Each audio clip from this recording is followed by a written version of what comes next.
Chcel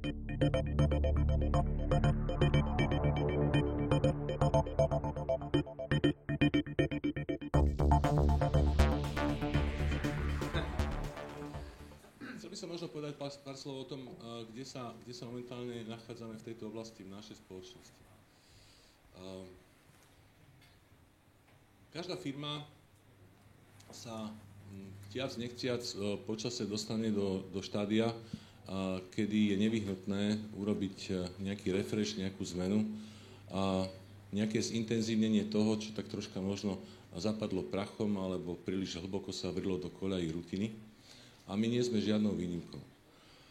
Bol som predstavený ako človek, ktorý je vo firme už 18 rokov, rovna dneska končím 18. rok, čo som v Orange. Mal som, keď som začínal, číslo 224. Medzičasom firma má asi 1100 ľudí a ďalších niekoľko prešlo do našej sesterskej firmy Orange Business Services. Mnohí nás samozrejme opustili, takže viete si predstaviť, že tá zmena bola veľká. Ale pravda je aj taká, že máme veľké množstvo ľudí, ktorí v tej firme fungujú dlhé roky. Priemerná dĺžka zamestnania vo firme, ktorá funguje 18 rokov a postupne rástla, je takmer 9 rokov, čo je relatívne veľmi veľa. Priemerná dĺžka zamestnania napríklad na call centrách je obvykle 1 až 2 roky, u nás je to tak trojnásobok. To samozrejme nie sú jediné dôvody toho rozhodnutia urobiť veľké úsilie v smere refreshu internej kultúry, ale aj celkového zamerania a transformácie spoločnosti. Tie ďalšie dôvody sú dôvody, ktoré prichádzajú z trhu. My sme zažili, teda tí, ktorí podobne ako ja sme vo firme už toľké roky,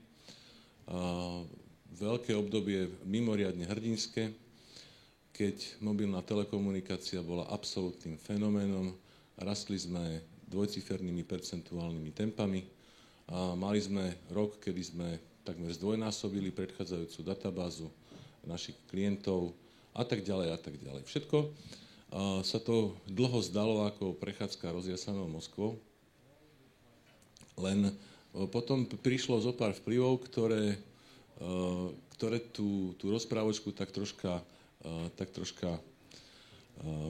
napadli takou hrdzou, lebo sa nám spojilo viacero vplyvov naraz. Jednak prišla kríza, tá sa asi dotkla všetkých, ale pre nás prišla ešte aj európska a národná regulácia, úplne zásadná, tá sa už nedotkla rovnako všetkých. Približne v tom období nám pribudol konkurent, vďaka čomu sa Slovensko stalo krajinou s najmenším potenciálom klientov na jedného mobilného operátora a proste pospájali sa veci, ktoré samozrejme si vyžadovali nevyhnutné opatrenia, niekedy aj nie veľmi príjemné, alebo obvykle dosť nepríjemné z našej strany.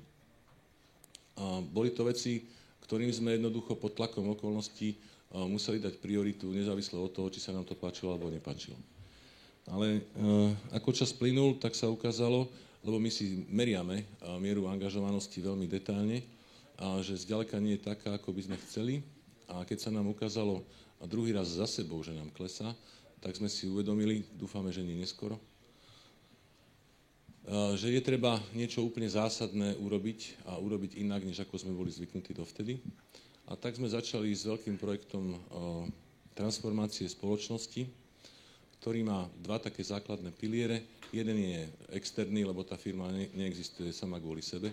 Tá firma bola založená a funguje kvôli trhu, takže to už sme začali. A začali sme zisťovať všetky tie veci, ktoré je potrebné urobiť inak alebo lepšie.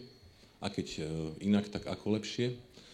Aby sme následne k tejto časti programu pridali ďalší druhý veľký významný pilier internej transformácie, pretože sme presvedčení o tom, že výsledky smerom von sa nedajú dosahovať bez toho, aby to vo vnútri klapalo tak, ako to malo, tak, ako to má. Je asi viacero predstaviteľov firiem, ktorí prechádzajú alebo budú v blízkej budúcnosti prechádzať podobným procesom. Hovorím síce celý čas o niečom inom ako o internej komunikácii, ale myslím, že tušíte, že k nej stále smerujem, lebo bez toho, aby sme dokázali veci nielen naplánovať a nejakým spôsobom technicky nadizajnovať, vypočítať finančne, ale aj ich dostať cez hlavičky do srdc tých našich kolegyň a kolegov, tak žiaden takýto proces nemá najmenšiu šancu na úspech. A preto vidíme internú komunikáciu vo viacerých polohách. Samozrejme, že máme oddelenie, teda máme inštitucionálnu zložku, ktorá sa zaoberá riadením internej komunikácie, ale povedať, že interná komunikácia to je partia ľudí okolo Peťa, Tota a spol, by bolo úplne mimo. Pretože interná komunikácia okrem názvu oddelenia je predovšetkým proces a aj schopnosť, ktorá je očakávaná od všetkých minimálne vyšších a stredných manažerov. Takže